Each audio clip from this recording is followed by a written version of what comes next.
नमस्कार दोस्तों, जय श्री महाकाल। मैं आपका दोस्त कमल कुमार अग्रवाल। देखिए, एक बार फिर आपके सामने हाजिर हुआ हूँ एक जन्म पत्रिका लेके।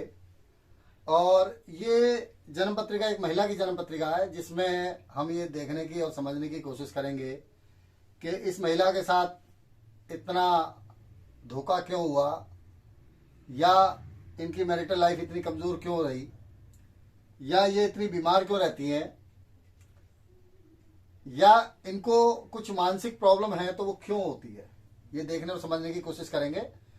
और इसके साथ साथ इनके 3-4 सवाल हैं, उनका भी हम जवाब देंगे जन्म कुंडली विश्लेषण में। चलिए, अपनी जन्म कुंडली विश्लेषण हम चालू करते हैं। लेकिन जन्म कुंडली विश्लेषण से पहले मैं एक बात अपनी दोस्तों को बोलना चाहूंगा, जो मैं हर वीडियो में, हर विश्लेषण में बोलता हूं, कि हमारे इस विश्लेषण से किसी को कोई परेशानी होती है, आपत्ति होती है, तो हम उनसे हाथ जोड़ के क्षमा प्रार्थी हैं। वैसे हमारा जन्म कुंडली विश्लेषण का जो तरीका है वो इसी तरीके का है कि किसी को परेशानी ना हो। फिर भी किसी को आपत्ति होती है तो हम उनसे निवेदन करते हैं कि हमें क्षमा करें। और इसके साथ साथ हमारा जो उद्देश्य है वो सिर्फ इतना सा है कि हम जन्म कुंडली विश्लेषण करें, और कुछ हम भी सीखते हैं और कुछ आप लोगों को भी सिखाने की कोशिश करते हैं। तो चलिए बात करते हैं कन्या लगन। कन्या लगन दोस्तों दुस्वाव लगन है, बुध इसके मालिक हैं, भूमि तत्व की राशि है। लेकिन ये बुध राजकुमार है। राजकुमार क्यों कहा गया है बुध को? क्योंकि ये गुरु के पुत्र हैं और चंद्रमा के पुत्र हैं। लेकिन दुस्वाव राशि है और भूमि तत्व की राशि है, और राशि के जो मालिक है बुध, दसम भाव में दोस्तों, दसम भाव में बुध। लेकिन बुध इस जन्म कुंडली में दसम भाव में नजर आ रहे हैं, लेकिन ये सूर्य के साथ हस्त है। ठीक है, हस्त नक्षत्र में जन्म कुंडली उदय हो रही है। हस्त नक्षत्र, नक्षत्र के मालिक चंद्रमा अष्टम भाव में। हालांकि चंद्रमा को अष्टम भाव का दोष नहीं लगता, लेकिन मैं अपने दोस्तों को बताना चाहूंगा, जब कोई चीज हम ऊपर से गिराएंगे या गिरेगी तो निशान तो जरूर पड़ेगा, चाहे वो टूटे ना। चंद्रमा का अष्टम में होना दोष नहीं माना जाता, लेकिन नुकसान तो कहीं ना कहीं करेगा। बताऊंगा क्यों करेगा। और इनका नाम है भावना। 4 अगस्त 1980 10:02 सुबह का जन्म है, और भुज गुजरात का जन्म है इनका। ये तो इनकी बेसिक डिटेल आप लिख सकते हैं, जन्म पत्री बना सकते हैं आप लोग सीखना चाहें तो। और इनके पंचांग के ऊपर बात करते हैं। इनका पंचांग है मेष राशि, कृतिका नक्षत्र। कृतिका नक्षत्र के पहले चरण में इनका जन्म है। कृष्ण पक्ष की 9वीं को जन्म है। राक्षस गण और लोहे का पाया, ये इनका पंचांग। चलिए बात करते हैं इस जन्म पत्रिका के बारे में कि पहले तो इनकी शादी बहुत लेट हुई। दोस्तों मैं बताना चाहूंगा 1980 की इनका वंश है, और इनकी जो शादी 2019 में हुई, 39 साल की उम्र में शादी हुई। सबसे पहले इनके सवाल यही है कि इतनी शादी इनकी लेट क्यों हुई। इस सवाल का हम जवाब देने की कोशिश करेंगे। कि देखिए दोस्तों, कन्या लगन, और लगन में ही मंगल और शनि बैठे हैं। समझने वाली बात क्या है कि कन्या लगन में मंगल मारक और अकारक होते हैं, और लगन में अगर मंगल बैठेगा तो एक तो जातक मांगलिक हो गया।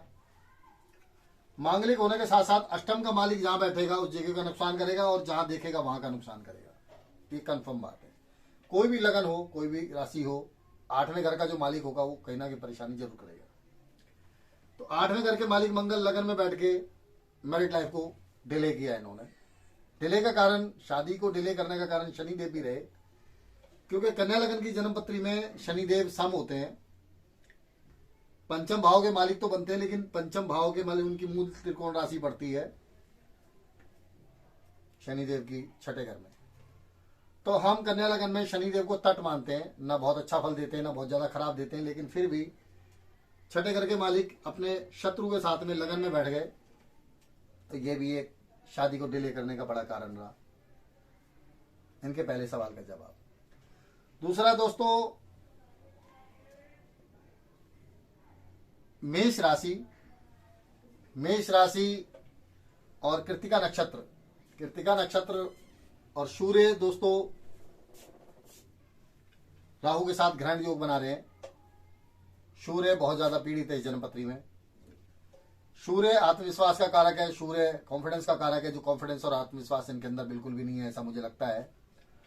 क्योंकि सप्तम भाव पे मंगल की दृष्टि और शनि की दृष्टि होने के साथ साथ राहु की दृष्टि पड़ी, तो शादी के बाद भी इनका वैवाहिक जीवन बिल्कुल खराब हो चुका है। दोस्तों मैं अपने सभी दोस्तों को बताने की कोशिश करूंगा कि सप्तम भाव पे तीन तीन पापी ग्रहों की दृष्टि पड़ रही है और सप्तमेश जो है 12वें घर में गए गुरु, और गुरु दोस्तों इधर राहु इधर शनि और मंगल पाप कर्तरी दोष में फंस गए। बहुत बड़ा कारण रहा इनको मैरिड लाइफ प्रॉब्लम्स का, क्योंकि जहां तक मुझे ज्ञान है, जहां तक मुझे बताया गया है, इनकी जन्म पत्रिका मिला के शादी नहीं हुई। एक बहुत बड़ा कारण रहा। मैरिटल लाइफ के लिए सबसे ज्यादा हमें देखा जाता है सप्तम भाव। तीन चीजें हमें देखनी जरूरी है, भाव, भावपति और भाव कारक। तो भाव दोस्तों पूरी तरीके से पीड़ित है, ग्रहण की दृष्टि, मंगल की दृष्टि और शनि की दृष्टि, भाव खराब।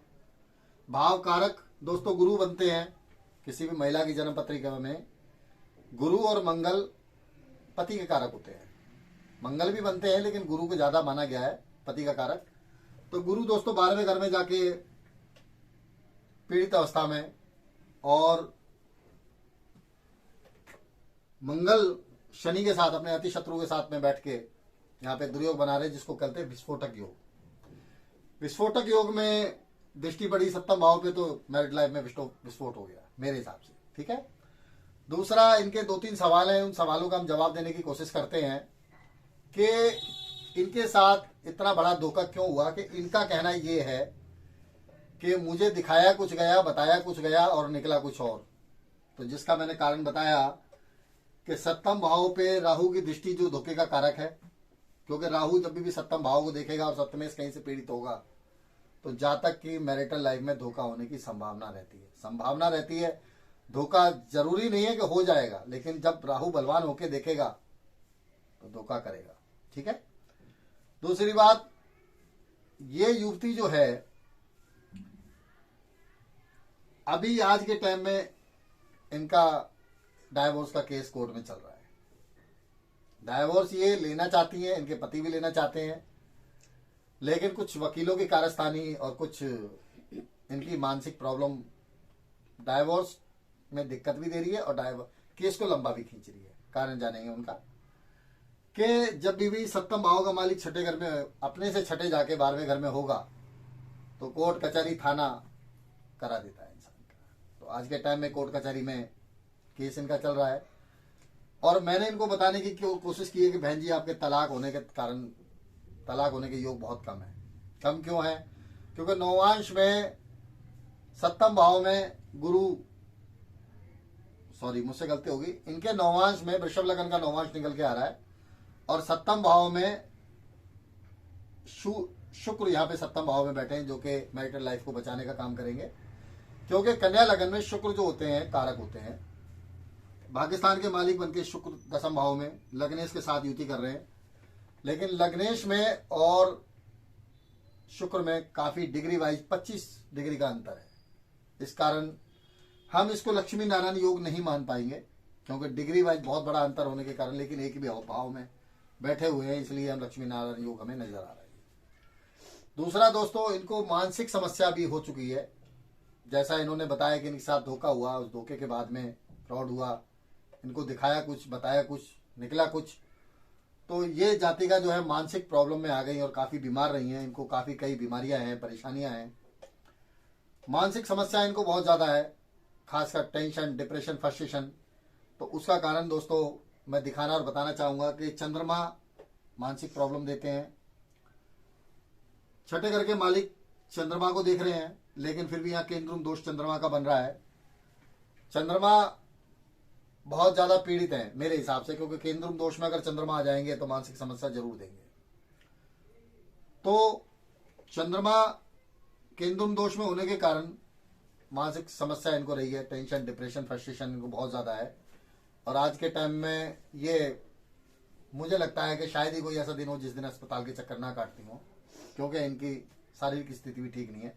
शारीरिक स्थिति क्यों ठीक नहीं है दोस्तों? क्योंकि जब भी छठे घर का मालिक या आठवें घर का मालिक लगन में बैठेगा, लगन हमारा शरीर है दोस्तों, और लगन में बैठ के ये दोनों पापी ग्रह लगन को, शरीर को खराब करने का काम करते हैं। इनको थायराइड है, यूरिक एसिड है, पैरों में समस्या है, साथ में मानसिक समस्या, जैसे मैंने बोला गुस्सा बहुत तेज आता है इनको, क्योंकि मांगलिक है, डबल मांगलिक है, क्योंकि लगन से मांगलिक है, चंद्रमा से मांगलिक है। तो मानसिक समस्या, टेंशन, डिप्रेशन, फ्रस्ट्रेशन इनको बहुत ज्यादा है। और शारीरिक प्रॉब्लम क्यों है वो भी मैंने बताने की कोशिश की है। उसके साथ साथ दोस्तों इनका सवाल रहा कि क्या मेरा तलाक होगा, तो मैं ये बताने की और समझाने की कोशिश कर रहा हूं कि बहन जी आपका तलाक होने के योग बहुत कमजोर हैं, तलाक होगा, मुश्किल होगा। अगर हम समझदारी से काम लें तो मुझे लगता है कि दोबारा पति पत्नी का मेल हो सकता है, और कुछ उपाय करके भी शादी को हम बचा सकते हैं, कोशिश करेंगे। क्योंकि नौवांश में सप्तम भाव में अगर कोई शुभ ग्रह होगा तो पूरी संभावना है कि इनका डाइवोर्स ना हो। अगर इनके पति की जन्म पत्रिका में कुछ प्रबल योग हुए डाइवोर्स होने के, तब मैं कहता हूं, नहीं तो डाइवोर्स होने के योग इनके कमजोर बनते हैं। ठीक है। दूसरा, इनका एक सवाल और है कि आगे की लाइफ इनकी कैसी रहेगी। आगे की लाइफ के बारे में बात करते हैं दोस्तों, कि आगे की जिंदगी इनकी कैसी रहेगी, क्या मैरिटल लाइफ बचा पाएंगी, क्या ये जॉब कर पाएंगी, या क्या इनकी घर गृहस्थी बच पाएगी।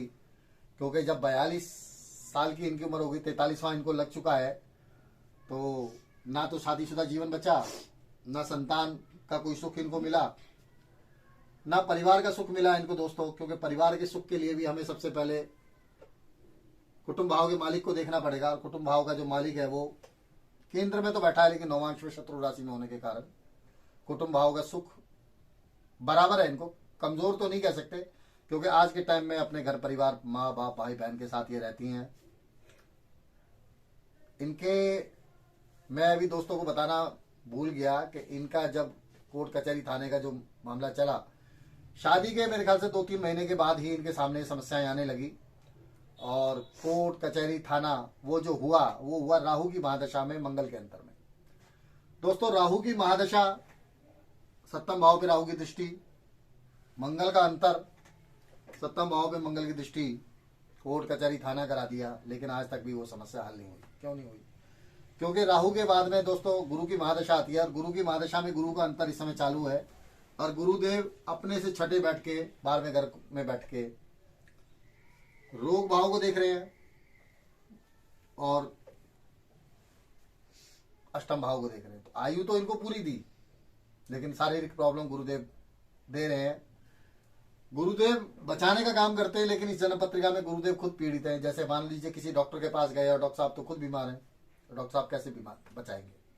वो स्थिति इसमें गुरु की भी है कि गुरुदेव कमजोर होने के कारण और नौवांश में कन्या राशि के होने के कारण मैरिटल लाइफ इनकी खराब है। और एक बात और बताना चाहूंगा दोस्तों कि मैरिटल लाइफ के लिए हमें नौवांश देखना होता है। नौवांश में भी हम जाएं देखें तो इनकी वृषभ लगन की जन्म पत्रिका बनती है, और सप्तम भाव में शुक्र बैठे हैं वृश्चिक राशि के, शत्रु राशि में। लेकिन सप्तम भाव का जो मालिक है वो नीच का होने के कारण इनके मैरिटल लाइफ डिस्टर्ब थी, और आगे भी हो सकता है डिस्टर्ब ही रहे, जिसकी संभावना टूटने की तो नहीं है, लेकिन इनकी संभावना जो है घर बस जाए, ऐसा भी थोड़ा सा कमजोर स्थिति है। फिर भी हो सकता है कि आगे आने वाले समय में मैं इनके पति की भी जन्म पत्रिका विश्लेषण करूं। जहां तक मुझे याद है इनके पति मांगलिक नहीं है, मांगलिक होना भी इनके लिए परेशानी का सबब बनता है। तो ये रहा दोस्तों एक 42 वर्षीय युवती की जन्म पत्रिका का विश्लेषण, जिसका हमने पूरी ईमानदारी के साथ विश्लेषण किया और ये बताने और समझाने की कोशिश की कि दोस्तों अगर जन्म पत्रिका मिला के शादी ना की जाए तो किस तरह की प्रॉब्लम इंसान के जीवन में आ सकती है। अगर इस महिला के दिल से पूछा जाए तो इसने एक दिन भी, मुझे लगता है कि ससुराल में रोटी नहीं खाई सुख की। महीने 2 महीने रही है, ये ज्यादा नहीं रही है। इनकी शादी को 3 साल से ज्यादा हो गए, और शादी के 3 महीने इन्होंने अपने ससुराल में नहीं काटे, ऐसा मुझे बताया गया है। आगे भगवान को पता, भगवान मालिक। तो दोस्तों अपने विश्लेषण के साथ साथ मैं अपने सभी दोस्तों से बात करता हूं, हर वीडियो में करता हूं। दोबारा मैं बोलना चाहूंगा कि मैं एस्ट्रो कमल कुमार अग्रवाल महाकाल श्री महाकाल ज्योतिषी केंद्र का छोटा सा संस्थापक हूँ। आपके लिए हम लोग जन्म पत्रिका बनाते हैं, मिलाते हैं, मैचिंग करते हैं। किसी दोस्त को कोई परेशानी है, जन्म कुंडली मैच करनी है, बनवानी है, कोई समस्या है, तो आप हमें कॉल कर सकते हैं, व्हाट्सअप कर सकते हैं। फीस की जानकारी आपको दोस्तों कॉल के और व्हाट्सअप के जरिए बता दी जाएगी। इसके साथ साथ मैं अपने सभी दोस्तों से निवेदन करना चाहूंगा कि मेरा मोबाइल नंबर 9810714364, इस पे आप कॉल कर सकते हैं, व्हाट्सअप कर सकते हैं। मेरा YouTube channel astro Kamal Kumar Agarwal जी को लाइक करें, शेयर करें, सब्सक्राइब करें। कमेंट्स भी आप कर सकते हैं दोस्तों कि क्या रहा, कैसा विश्लेषण हमारा रहा, फीडबैक आप दे सकते हैं। पसंद आया तो भी बता सकते हैं। कुछ जन्म पत्रिका में आपको कुछ कहना चाहते हैं या बताना चाहते हैं, क्योंकि बड़े बड़े विद्वान बैठे हैं अभी, उनसे भी मैं आग्रह करना चाहूंगा कि इस बेचारी महिला के बारे में कुछ कोई हेल्प करना चाहता है तो बताने की कोशिश करें। चैनल सब्सक्राइब जरूर करें दोस्तों, के चैनल सब्सक्राइब करेंगे तो आप बाकी के वीडियो भी देख पाएंगे, आने वाले वीडियो भी देख पाएंगे। इसी निवेदन के साथ साथ दोस्तों मैं कमल कुमार अग्रवाल आपसे आज्ञा चाहता हूं। जय श्री महाकाल दोस्तों, नमस्कार।